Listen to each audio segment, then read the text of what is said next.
नमस्कार दोस्तों। 70 शब्द प्रति मिनट की गति से उच्च गति की अभ्यास 5 सेकंड बाद स्टार्ट करेंगे। स्टार्ट। भारत में डिजिटल मोर्चे पर विदेशी कंपनियों का मायाजाल टूटता लग रहा है। ट्विटर की जगह कू और व्हाट्सएप की जगह संदेश के उदय के बाद जल्द ही स्वदेशी नेविगेशन ऐप आने वाला है। चूंकि यह ऐप भारतीय अंतरिक्ष अनुसंधान संगठन तैयार कर रहा है, इसलिए इसकी व्यापकता और विश्वसनीयता पर संदेह की ज़्यादा गुंजाइश नहीं है। इसरो ने इस ऐप के लिए लोकेशन और नेविगेशन टेक्नोलॉजी की सेवाएं देने वाली कंपनी मैप माई इंडिया से हाथ मिलाया है। इस कंपनी के पास देश के करीब 3 करोड़ इलाकों की जानकारी का विपुल भंडार है।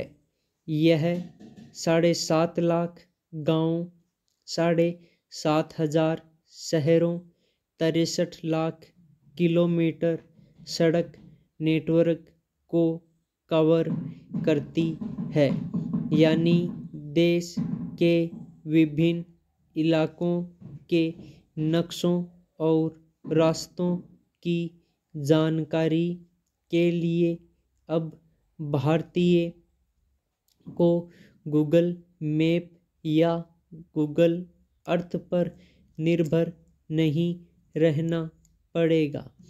ऐप के लिए इसरो सैटेलाइट इमेज और ऑब्जर्वेशन डाटा मुहैया कराएगा, जबकि मैप माई इंडिया डिजिटल सेवाएं देगा। इसरो स्थानीय भूगोल के डेटा वाला केंद्रीय पोर्टल भुवन पहले ही विकसित कर चुका है। ऐप में इसकी भी मदद ली जाएगी।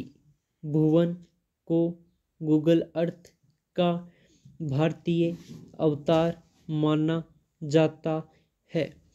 इसकी मदद से इंटरनेट पर भारत के किसी भी हिस्से की 3D तस्वीर देखी जा सकती है।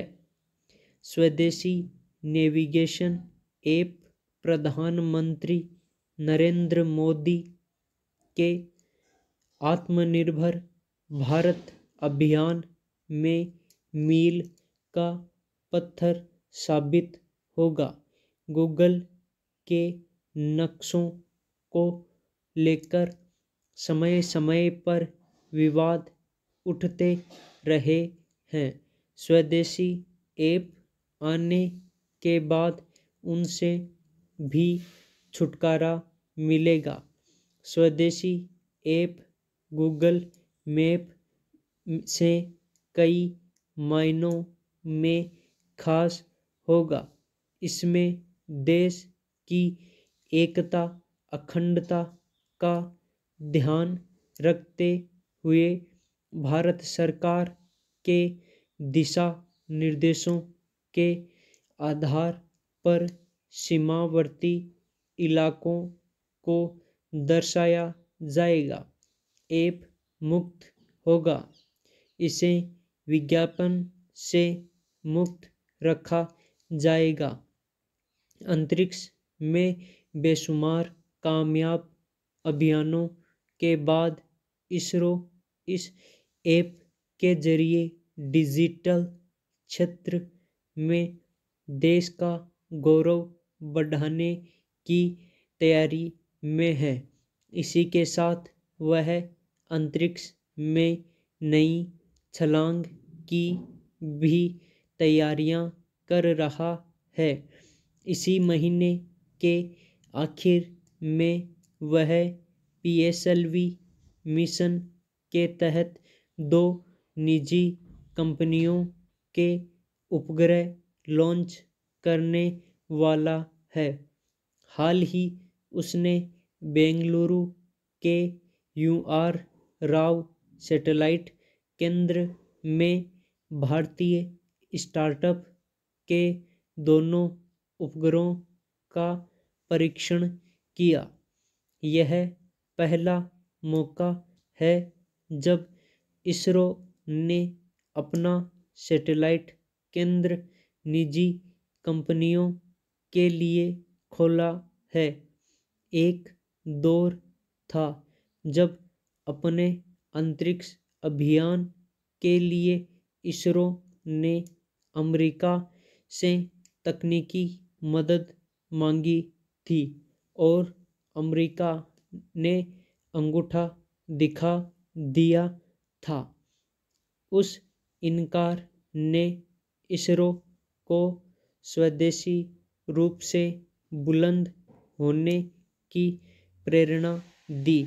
जय जवान जय किसान के साथ आज अगर देश जय विज्ञान का नारा लगाते हुए गर्व महसूस करता है तो इसके पीछे इसरो के वैज्ञानिकों की तपस्या का बड़ा हाथ है।